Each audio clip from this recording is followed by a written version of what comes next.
Right, so today I'm going to be doing a presentation on why Halloween is such a film that people regard in such this high stature when it comes to horror movies, and why people think it's such a good movie. First thing, the legacy and the impact. Halloween is a film that came out in 1979, and I think the budget was around 325K. It was a lot of no-name actors. It was kind of like this, you're just making a movie with your friends kind of feel. And it ended up grossing over 50 million, and it's still shown in theaters today. It's a classic horror film. And that spawned a bunch of copycats, even spawned its own genre, the slasher genre. We have this crazy, deranged psychopath who goes out and kills people, right? We put that into a movie. That's Halloween.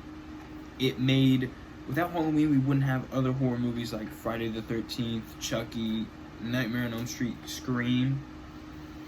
And they're still making movies of Halloween to this day.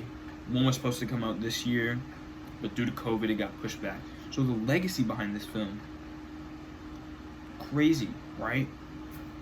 Another thing, the mask, right? So originally, they didn't know what kind of mask to use. They were thinking about a clown mask. And one of the people went to a store and found a William Shatner mask, spray painted it white, obviously added the brown hair, cut off the sideburns. It was perfect, right? You look at this mask, and it's a blank canvas. You're looking into whatever you fear the most. And that really frightened people, right? It's this deranged guy who snaps.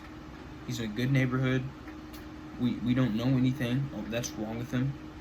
Just that 6 years old, he snaps, he kills his sister, and then he breaks free from the mental hospital, and he's wearing this mask. You don't know who he is. It's a scary mask. That's bringing people to the theaters, right? So the cinematography of Halloween, it's crazy. They had I think this was the first film, or one of the first films, to use the Panaglide system. You have the camera on this slide. It's a smooth transition instead of someone with their hands shaking all over the place. This is for point of view shots, right? The opening shot in the movie, we're in the killer's mind, basically. We're sitting here seeing what he's seeing. It's a weird place to be put in a movie, and it was one of the first films, or horror films at least, to have a POV shot. And it's a trademark of the series now. Also, the way that they light the mask, right? The mask is this bright white. There's the iconic scene of him coming out of the shadows for Laurie Strode, and you just see the light hit off the mask. It worked. It was an instantaneous hit. It worked. Everything about it worked. And the shots that they were, Dean Cundey was doing the cinematography. He's gone on to do massive blockbuster hits, Jurassic Park, etc. I could go on with Dean Cundey, but the cinematography is perfect. The way that they have him in shots, Michael Myers, and just other characters too, it's just perfect.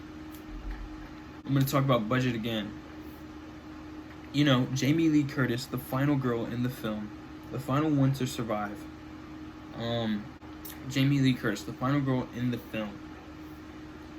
She's been quoted saying that she was recording some of the shots in the film. That's how low the budget was. $325,000 back then was like a $2 million budget now.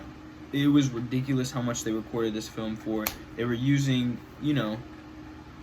some of the actors' own cars for the cars in the film,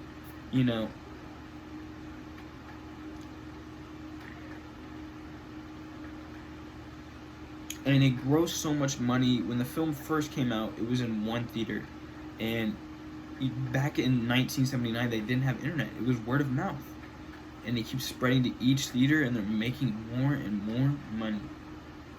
So for the budget of the movie, they made so much money. It was a cash cow. The movie was a hit. Now, I think this is the most important part.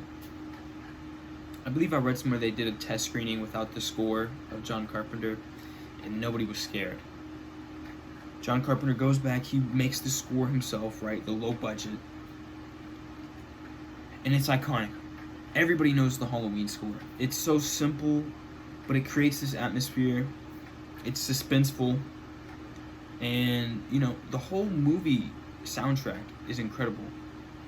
It really makes the movie. Without it, we wouldn't have the same movie. It wouldn't be the same experience watching the movie. And